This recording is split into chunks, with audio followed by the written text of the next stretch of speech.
Furious with Rome's arrogance, Alaric laid siege to the city.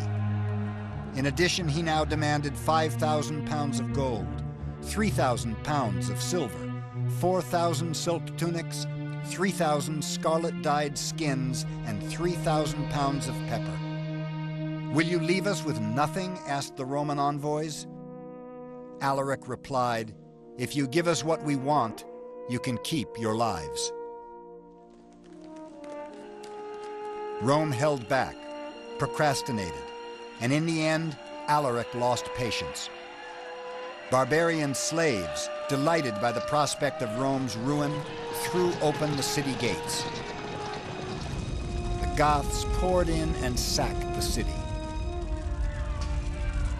Proud Rome was finally brought to her knees.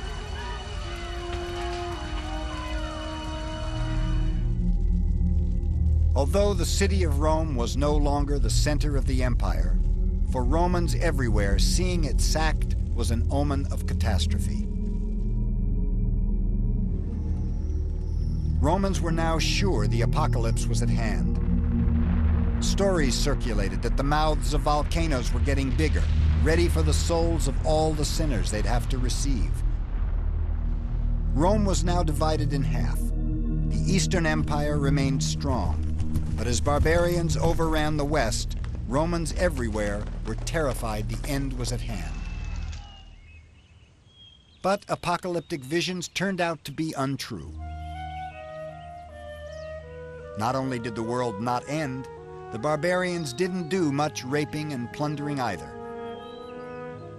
Goths, Visigoths, Vandals, and other German tribes streamed out of Central Europe and spread themselves throughout the Western Mediterranean. To everybody's surprise, they tried to live peacefully alongside the Romans. Alaric's sack of Rome in 410 AD was not the end. The Eastern Empire was still strong. From its wealthy cities in Turkey and the Middle East, it viewed the disintegration of the West with growing detachment. It would slowly become the Byzantine Empire, but go on calling itself Roman until the Middle Ages.